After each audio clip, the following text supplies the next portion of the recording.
বন্ধুরা, আমরা যারা ইউটিউবার, যারা নতুন অথবা পুরনো, সকলের মনে একটা প্রশ্ন থাকে যে আমরা আমাদের ভিডিও, আমাদের চ্যানেলের ভিডিও আমরা নিজেরা যদি দেখি, বারংবার যদি দেখি, তাহলে আমাদের চ্যানেলের কি প্রবলেম হতে পারে। তো আমরা আমাদের ভিডিও দেখতে পারি, দু রকম প্রক্রিয়া দেখতে পারি। একটা প্রক্রিয়াতে দেখলে কিন্তু সেটা হবে ভুল, আর একটা দ্বিতীয় প্রক্রিয়া আছে, সেইটা দেখলে কিন্তু কোনো ভুল নয়। প্রথম প্রক্রিয়াটা কি? প্রথম প্রক্রিয়াটা হচ্ছে আমরা যে মোবাইল দিয়ে ভিডিও আপলোড করছি, আমরা যখন একটা ইউটিউব চ্যানেল খুলে ফেলি, তখন আমাদের চ্যানেলের সাবস্ক্রাইবার সংখ্যা থাকে 0। আর তখন আমাদের যেহেতু সাবস্ক্রাইবার সংখ্যা থাকে 0, তখন আমাদের ভিডিওতে যতক্ষণ ইউটিউব ইমপ্রেশন না পাঠাচ্ছে ততক্ষণ কিন্তু ভিউজও থাকে ভিডিওতে 0। তো আমরা কি ভুল করে থাকি?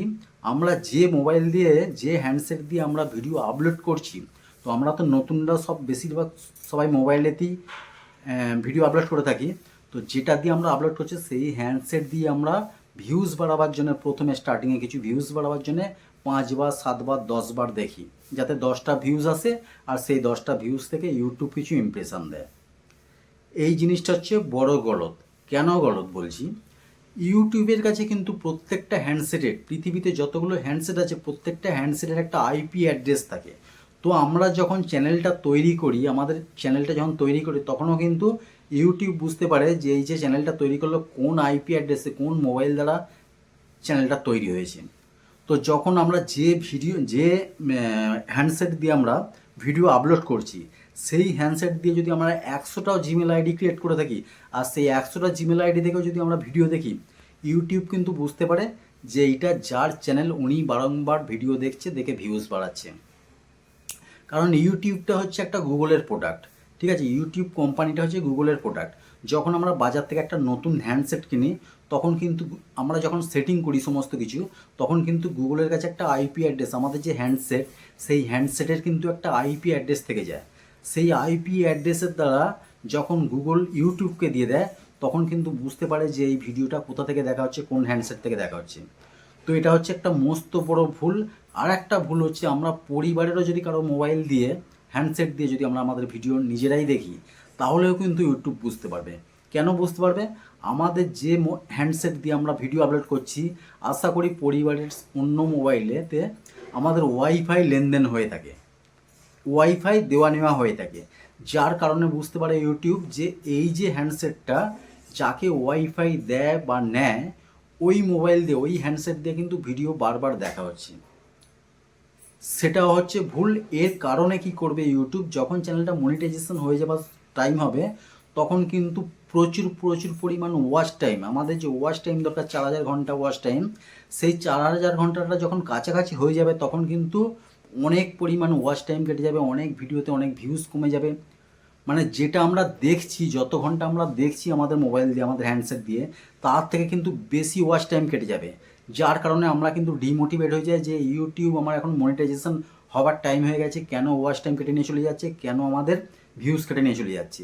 আমরা ভিডিও বানিয়ে থাকি, যে ইউটিউবকে দোষ দিয়ে থাকি যে আমার সমস্ত ওয়াচ টাইম কেটে নিচ্ছে, ভিউজ কেটে নিচ্ছে, যখন মনিটাইজেশন হওয়ার টাইম থাকে।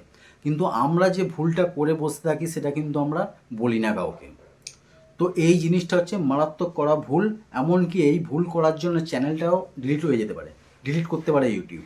তো নিজের হ্যান্ডসেট দিয়ে, যে হ্যান্ডসেট দিয়ে আমরা ভিডিও আপলোড করছি, সেই হ্যান্ডসেট দিয়ে এবং আমাদের পরিবারের হ্যান্ডসেট দিয়ে কিন্তু ভিডিও দেখা আমাদের উচিত নয়।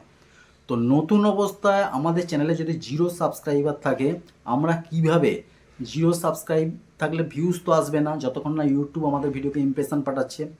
তো আমাদের কি করণীয়? আমাদের করণীয় হচ্ছে আমাদের বন্ধুবান্ধব যারা বাইরে, আমাদের পরিবারের লোকজন নয়, যাদের হ্যান্ডসেটের সঙ্গে আমাদের হ্যান্ডসেটের, যে হ্যান্ডসেটেতে আমাদের চ্যানেল আছে, সেই হ্যান্ডসেটের কোনো ওয়াইফাই লেনদেন কোনো দিন হয়নি, সেই রকম 2-3টে হ্যান্ডসেট থেকে 3-4টে জিমেল আইডি ক্রিয়েট করতে পারো।